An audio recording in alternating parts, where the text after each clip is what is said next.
बिस्मिल्लाहिर्रहमानिर्रहीम। अस्सलाम वालेकुम। मैं हूं आपका होस्ट हसन और आप देख रहे हैं हसन जान मिक्सेस यूट्यूब चैनल।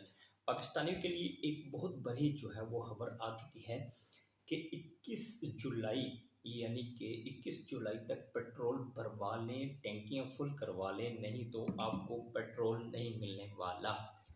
ये वीडियो आप लोगों के साथ शेयर करेंगे हकीकत टीवी की एक वीडियो को देखकर। तो देखते हैं और आप लोगों के साथ इसको शेयर करते हैं। रहीम अस्सलाम वालेकुम। पाकिस्तान में पेट्रोलियम डीलर्स ने ऐलान किया है जिसने पेट्रोल डलवाना है वो 21 जुलाई तक डलवा ले। 22 जुलाई से हमने पाकिस्तान के तमाम पेट्रोल पंप बंद करने हैं। फिर आप ना कहिएगा कि पेट्रोल पंप हो गया है, ये फलाना हो गया है, इससे नुकसान हो रहा है, अवाम को पेट्रोल नहीं मिल रहा। तो आप एक काम कीजिए, आप पहले अपनी टंकियां फुल करवा ले, क्योंकि 22 जुलाई से हमने पाकिस्तान में पेट्रोल पंप खोलने नहीं देने। उन्होंने कहा है कि इसकी दो वजूहत हैं। नंबर 1 वजह यह है कि हुकूमत ने कहा है कि मुनाफा की शरह 5% से कम करके 2.4% रखी है, जो कि IMF से डील है, तो हम उसको तस्लीम नहीं करते। और दूसरी उन्होंने कहा है कि पाकिस्तान में ईरान से स्मगल शुदा जो पेट्रोल आता है वो पेट्रोल तकरीबन उससे 30 से 40% हमारी सेल गिर गई है, लिहाजा अब हमें बर्दाश्त नहीं है। एक तो सेल हमारी कम है और दूसरा जो पेट्रोल आता है उसकी वजह से हमारे कारोबार नहीं चल रहे और आगे प्रॉफिट कम है। 1 मिनट रुकिए, जरा रुकिए 2 मिनट के लिए। अब असल कहानी जरा समझिए हो क्या रहा है। ईरान में पेट्रोल कितना मिलता है पाकिस्तानी रुपए में? 17 से 18 रुपए लीटर। और पाकिस्तान के ऊपर समेत दुनिया भर पर पाबंदी है कि आप ईरान से पेट्रोल नहीं ले सकते। ये नहीं कहा कि आप ईरान से बिल्कुल ही पेट्रोल नहीं ले सकते। ईरान देता है, भारत को देता है, चाइना को देता है, दुनिया भर को देता है। और दुनिया भर को छोड़िए, वो ग्रे और ब्लैक मार्केट के अंदर जो बेचता है, जो स्मगल करके। आप जरा ये मनाजिर तो देखिए 1 मिनट।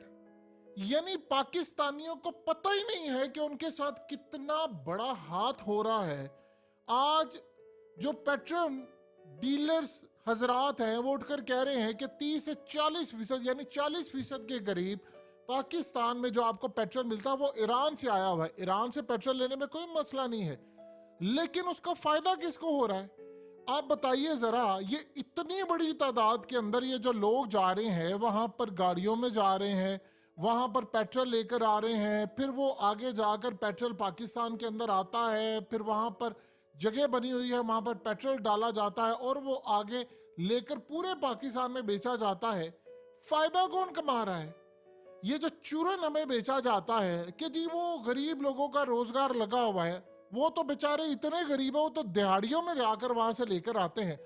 असल में पैसा कौन कमा रहा है ईरान से स्मगल करके पेट्रोल का? होना तो ये चाहिए कि अगर आप मिसाल के तौर पर 30 से 40% आप जो पेट्रोल है वो ईरान से आता है, वहां से 17-18 रुपए लीटर आता है। चलिए वहां पर ये जो जितने लोग हैं काम करने वाले हैं, अगर हम इनकी दिहाड़ी भी लगा लें तो सारे खर्चे और सारी चीजें डालकर यहां पर आकर पेट्रोल पड़ता है आपको 20 से 21 रुपए, 22 रुपए, चले 25 रुपए लगा ले, सारे खर्चे डालकर, इनका रोजगार भी लगाकर।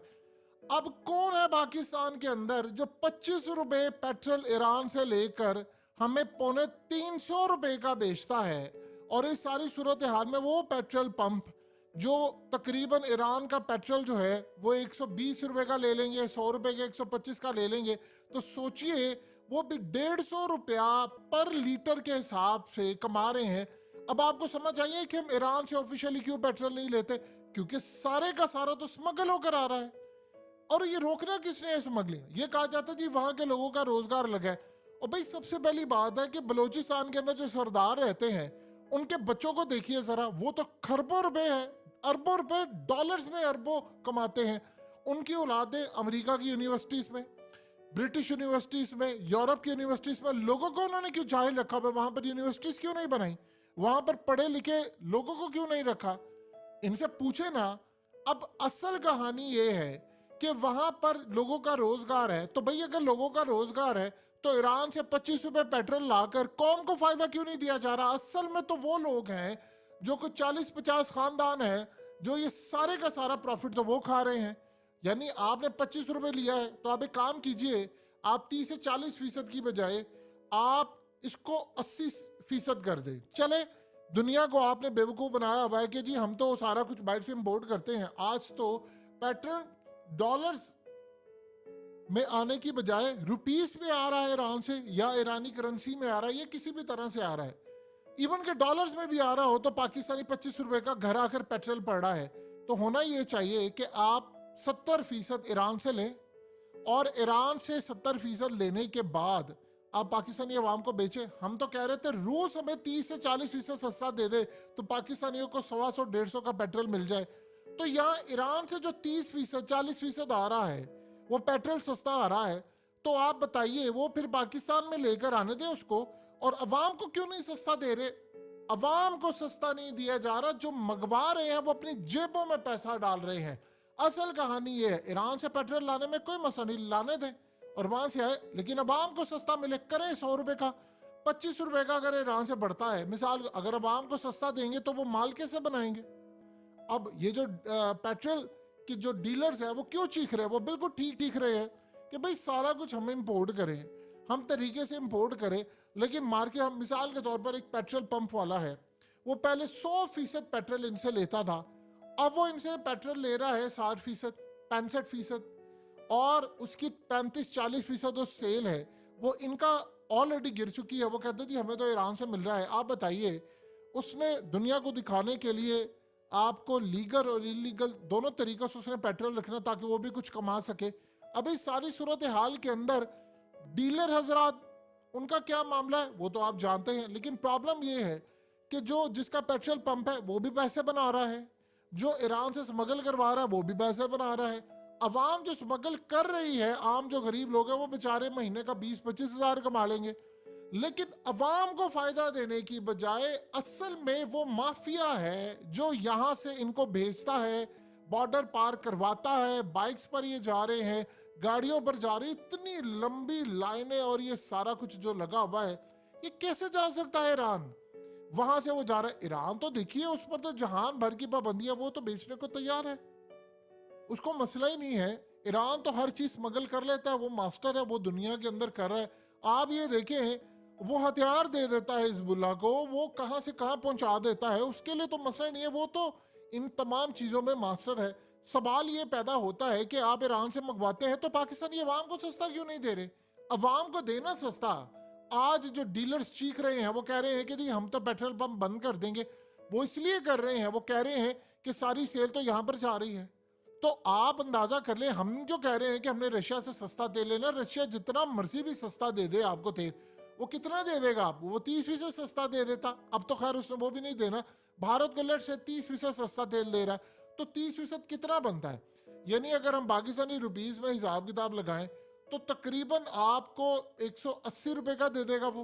यानी जो सारे खर्चे और सारी चीजें डाल के अवाम को अगर आप 30% दे दे रिलीफ, तो अवाम को 180 के करीब मिलेगा। लेकिन जो ईरान से आ रहा है वो 25 रुपए कॉस्ट करता है, और ईरान से जब वो 25 रुपए कॉस्ट करता है तो अवाम को, चले आप बहुत भी छलांग मार ले, आप कह लें कि जी हर हद पार करनी है, सारे खा ले, सारे खा ले, लाने वाले भी खा ले, जो डीलर हजरात है वो भी खा ले, जिसका पेट्रोल पंप है वो भी खा ले, कंपनियां भी खा ले, सारे खा ले, सारे खा ले, फिर भी आप अवाम को 100 रुपए लीटर दे दे, काफी है। आप अवाम को चले 120 रुपए लीटर दे दे, आपके मुल्क की सारी महंगाई जमीन पर आ जाएगी। तो बताइए, चंद खानदान, चंद लोग सिर्फ माल बना रहे हैं लेकिन अवाम को फायदा नहीं दे रहे। ये जो 30% है, क्या हम इसको 60% नहीं कर सकते, लाकर अवाम को दे? चले ये जो 30 या 40% ही आ रहा है सस्ता तेल, यानी 40% के करीब जो सेल है वो ड्रॉप है, 40% पाकिस्तान में जो पेट्रोल यूज होता है वो ईरान से आ रहा है, तो भाई आप वो 40% ही लगा दे, अवाम को दे दे। अवाम की जो कीमत है वो तकरीबन 120-25 रुपए का हो जाएगा। हमें और कुछ करने की जरूरत नहीं, ये चंद खानदानों की जेबों में पैसा देने की बजाय अवाम को सस्ता इसका दे दे, लेकिन नहीं दिया जा रहा। तो ये कहानी तो असल में ये शुरू हो रही है। और दूसरा सबसे बड़ी बात है, आपने कभी गौर किया है कि हमारी गाड़ियां कितनी ज्यादा खराब हो जाती हैं, शदीद खराब हो जाती है, क्योंकि ईरान से तेल आता है, उसके अंदर मिलावट की जाती है और वो इंजन खराब कर रहा है, आपकी गाड़ियां खराब कर रहा है, मैकेनिक के पास जाना पड़ता है, आपका सिस्टम सारा खराब कर रहा है, उसमें भी 2 नंबरी आगे हो रही है। एक तो सस्ता वैसे लेकर आ रहे हैं, ऊपर से उसमें मिलावट की जा रही है, ऊपर से उसमें और बहुत सारे मामलात हैं और वो भी पैसा बनाया जा रहा है, और उसके बाद जब फिर वो धुआं छोड़ती है, फिर वो सेहत के लिए कितनी खराब है। आपके लोग बीमार हो रहे हैं, बीमारी के बाद मेडिकल जो है दवाइयाँ वो बिक रही हैं। यानी आज डीलर हजरात ने ओपनली कह दिया है कि जिसने पेट्रोल डलवाना है वो 21 जुलाई को डलवा ले। हमने उसके बाद फिर हमसे आपने गिला नहीं करना। और असल में अगर आप देखिए, ये सारे का सारा फायदा अगर अवाम को आप मुंतकिल कर देते हैं तो पाकिस्तानी अवाम कितनी ज्यादा खुशहाल हो जाएगी। अब आप बताइए, ये कोई हमें ये कहते हैं, अक्सर औकात हम ये सुनते हैं जी सारे के सारे डॉलर्स अफगानिस्तान मुंतकिल हो रहे हैं, सारे के सारे डॉलर्स ईरान मुंतकिल हो रहे हैं। कैसे जा रहे? ऐसे जा रहे तो इसको पकड़ना किसने है? कहां से पकड़ना है इसको? अफगानिस्तान में कैसे जा रहे हैं? अब डॉलर माफिया कहते हैं जी सारे का सारा डॉलर अफगानिस्तान में जा रहा है, तो भाई रोकना किसने है उसको? ये जो ईरान के अंदर जा रहा है इतना पेट्रोल और ये सारी चीजें लेने के लिए, हमारा जो इतनी बड़ी तादाद में, इसका आवाम को फायदा दे। डॉलर से इसी तरह तो बहुत सारी चीजें स्मगल होकर जा रही है, वो आ रही है, दुनिया के अंदर ही चीज चलती है, लेकिन उसका फायदा आवाम को तो देना कम से कम। ये कैसे? अब भारत के अंदर उन्होंने पेट्रोल महंगा नहीं किया था, उन्होंने पहले काम ये किया, उन्होंने रूस से सस्ता तेल लिया, रूस से ताल्लुकात बेहतर किया और अपनी करेंसी को डी वैल्यू नहीं होने दिया, जो असल में उनकी थी चीज। आज 82 रुपए का वहां पर डॉलर है और पाकिस्तान में ओपन मार्केट में आपको 295 300 का मिल रहा है। तो 82 और 300 का फर्क ही किसी को नजर नहीं आता। कहानी का असल रुख बताया कभी नहीं गया। चंद खानदान नोट कमा रहे हैं, उनको छोड़कर अगर अवाम को दे दे तो 120 का अगर पाकिस्तानियों को दे दे, 25 का लाकर आप 100 का दे दे, 120 का दे दे, 125 30 140 का ही दे दे, तो उसमें चले आप 115 रुपए सारे मिलकर खा ले। पाकिस्तान में लाखों लीटर रोज आ रहा है तो 125 रुपए के हिसाब से लगा ले, अरबों रुपया बनता है। अरबों खा लो यार, कम से कम 140 दे दो पाकिस्तानियों को, तो कुछ ना कुछ भला हो जाएगा हमारा।